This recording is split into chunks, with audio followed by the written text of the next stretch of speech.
Hello! Hi everyone. Thanks for joining me for Ask Miko Anything. So I've got two amazing questions that came in on my thread where I post Ask Miko Anything. It came from Holly. Holly, shout out to you for asking such amazing questions. So we're going to answer those two. And then I want to talk a little bit more about the coronavirus pandemic. So if you want to listen to that, stay tuned. All right, so let's answer Holly's question. Let me pull it up really quickly. It's loading. Oh my gosh, it keeps crashing. All right, guys, sorry. Something's up with my... While we are waiting, let me know how you guys are doing. Facebook doesn't want to cooperate. And if you have a question, if you would like to ask me, you can drop that in the comments right now while we wait for technology issues to be resolved. All right. Okay. Oh my gosh. Okay, it's not working. Okay, so I believe Holly asked me, what is the one thing that someone new coming into entrepreneurship should know? Like, what is the number one thing that a new entrepreneur should know when they get started? Hi, Rory. Thanks for tuning in. So, as a new entrepreneur in my 3 years of experience, one of the most powerful thing that I have realized, that's a big iPad. Yes, it is. So the number one thing is that you have to bring your full essence, the whole of you, into the picture, onto the table. It doesn't matter what kind of business that you're building, right? I feel like a lot of people, new entrepreneurs, when they first get started, they are just so hungry to seek out the best strategy, the best marketing technique, the best way, the best model, the best network marketing compensation plan there is. We are just looking at the strategies, and then we get. And I'm not saying that those are not useful or important. They are, right? You need to have the business structure. You need to have the strategies. You need to have the business tools. But we can get so caught up in learning those strategies, learning what worked for another person, that we completely forgot bringing the fullness of who we are into the picture. And people, when they buy from you, they are actually buying you and your energy and your essence and your wisdom and your insights. Without you in the picture, they could easily get the same information, the same coaching, the same product, the same service from another person. You know, they're not buying from you because of the product that you have or the service that you have. They are buying your energy and they're buying you. Okay, really know that. Really think about it. Whatever business that you're building right now is Holly, if you're listening right now, you ask this question, whatever business that you're building right now, is Holly in the picture? Is your essence in the picture? Personal branding. Exactly, Rory. So good, right? This is exactly what I just talked about with my interview with Michelle, who is a personality branding expert for my 26 Days to Greatness challenge. It was so good, super good. She basically said that, when you can, think of the business strategies as just tools in your toolbox. But you, as the person using the tool, has to be there, right? Without you in the picture, those tools are gonna be just it's no good, right? So, and that's why you really have to know. Okay, so in order to bring the full essence of who you are into the picture, you need to know who you are. Who is Miko? Who is Holly? Who is Rory? Who are you? Right? If you don't know that, if you don't have a clear idea of who you are, what are your values? What do you stand for? What's important to you? What's your vision? What are you looking to create? Who are you? If you don't have clarity around that, if you have layers and layers of programmings, and if you're operating your life based on others' expectations, based on what your business coach tell you need to do, based on what mainstream, what's working for someone else is telling you to do. If you're just operating based on what others are doing, you are not in the picture. You don't have your essence. You're not bringing that. And people, you become kind of just blended in the sea of all the other coaches out there, right? We are pretty much all just recycling the information. Like my wisdom and my insights can be exactly the same kind of ideas of wisdom, that it's all pretty much, universal knowledge, universal principles, right? And why would someone decide to work with me versus working with Holly, right? It's because like there is a specific group of people out there who's only going to resonate with you, and there's a specific group of people who's only going to resonate with this other person. But in order for you to attract your tribe of people, you have to really be bold and stand firmly into who you are and let that shine. And we also talked about my interview with Michelle. We talked about like you gotta just have a message that polarize. What does that mean? You don't want to be vanilla. You don't want to be like just neutral. You want to have a message that will polarize your audience. Where it could be something that you say and a group of people would just absolutely do not like what you have to say and they will get repelled by you. Or it's going to be a group of people who feel like you're speaking directly into them, into their hearts, into their pain points, and they will just run towards you, right? You need that polarizing message. And my coach Shanda Sumter always say this: with raving fans come screaming haters, right? With raving fans come screaming haters. So if you don't have screaming haters running away from you, then you are not being bold enough in your message. You are just being vanilla. You're just being another one of those coaches out there. So you really need to get to know yourself first of all. Like, who are you? Who is Holly? Who is Miko? Who is Sean? Right? You gotta know that. And if you don't know that, then you get caught in the loop, in the cycle of following all the strategies that's working for others. And there are so many strategies that are working. Like you can learn the LinkedIn ad strategy. You can learn the ClickFunnels strategy. You can learn the internet marketing strategy. You can learn, I don't know. There are so many strategies that work. But you got to know who you are first, and then you find a business strategy that match you, that match your personality, that match what you're looking to create. Does that make sense? I hope that answered Holly's question. What's the number one thing that a new entrepreneur should know? Before you start any business, get to know yourself first. Okay, so spend like some time to do some inner discovery, inner introspection.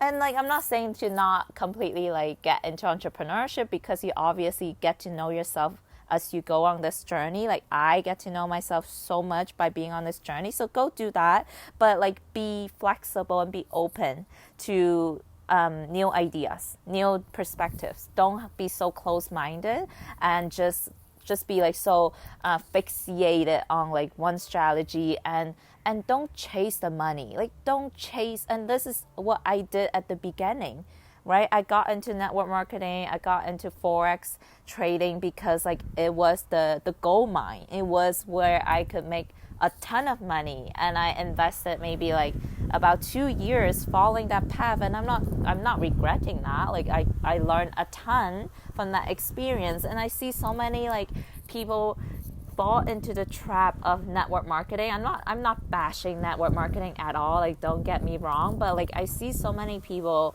they get into it because they have the time freedom guarantee or the promise, the financial freedom promise, and then they dedicate a time learning that, and it works out for some people, but it might not work out for you, right? If it's not truly like your calling, for me, like it was not my calling to influence people to get into Forex trading. Like that is just not my soul's purpose. So when I was continue to force myself to go down that path, it only led to frustration, burnout, lack of motivation, and just depression, right? So whatever it is that you're doing right now, ask if that's truly in alignment to who you are, or is that just another strategy that you're trying to make it work, right? Really ask yourself that. Okay, and the second question I think Holly asked me was, what is my biggest realization?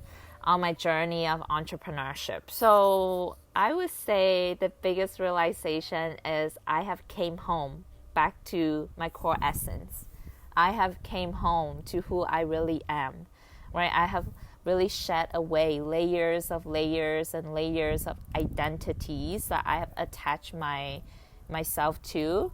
It could be like the success, like the straight A's, the UC Berkeley diploma, all of that silly stuff. I have attached my identities to those, but on my entrepreneurship journey, I have been able to release a lot of those like identities that are not who I am, and I get to really come home back to my core essence, which is pure love, which is this inner badass goddess in me, and I get to see her, I get to meet her, I get to meet me. And that is such a beautiful journey. That's like, I would say the most. And like also I get to connect with my divine connection, like my spirit. And that all came as a result of my entrepreneurship journey. Because entrepreneurship, other than heartbreaks and a breakup, it's like one of your most powerful personal transformation tools out there. So if you want to transform your lives, get into entrepreneurship. Because entrepreneurship just means that you are bringing your gifts out to the planet to solve a certain problem and get paid for it. And we all have that. We all have those unique, specific gifts that we can bring out to solve a specific problem, and we can get paid for that. And that's all what entrepreneurship means. So I hope that answered your questions. Holly, thank you so much for sending those in. Again, everyone else, if you have any questions, just drop them in the comments below or in the thread in my picture, Ask Miko Anything. I will answer them live.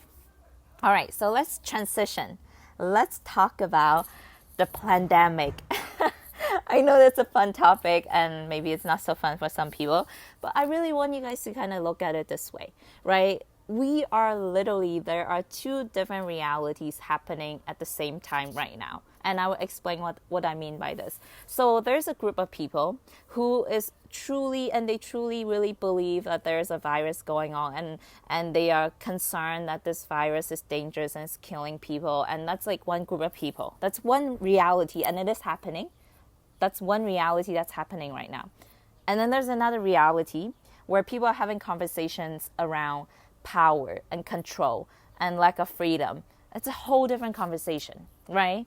This group of people, they're concerned about our freedom being stripped away, there's like something, a different group of people controlling us, controlling the masses, and they feel that the virus is just something for like a hidden agenda happening. So these two are totally different conversations going on right now in this moment, and they're actually both happening at different realities simultaneously. I'll explain what I mean by this. So think of our universe as like the radio station. When you go into your car, you listen to your radio, but in order to listen to a specific channel, you have to tune your channels, right? In order to listen to 106.1, you have to tune your channel to match 106.1 so that you receive the music. Am I still going live, guys? My screen just went black, but I hope I'm still live. Okay, anyways, so in order to receive what's being broadcast on 106.1, you have to tune your channel to match 106.1. And same thing if you want to listen to music from 99.7, you have to tune it to match 99.7. So it's the same exact concept, right? The reason why I believe what I believe, and the reason why I am in this conversation of like power and control and a deep, bigger picture is because I only resonate with those people who are seeing the world from kind of like beyond the 3-dimension, the physical reality. They are people who understand like spiritual concepts, universal principles, all of those fun stuff, right? And because we are literally tuned to a different channel, a different dimension, a different way of looking at life. And I will use money as an example. Okay, so 3 years ago, I was tuned to a different channel where my whole life, my whole way of my belief systems around money was that I must be a good girl, go to school, get good grades, get into UC Berkeley or some sort of amazing school, which I did, and get a good job. And you just work hard, you save every single penny, and you save for 401k, and you settle, and that's how you make money, and that's the way things should be. That was the channel that I was tuned to, that I was set up for my whole entire life, just 3 years ago. So that's the reality that's happening right now for so many people. Like we felt like the massively wealthy person are just beyond our reach. Like somehow we are just not destined to become wealthy. And that was where I was at. That's what I believed in. And I was tuned to this channel where things operated in that way.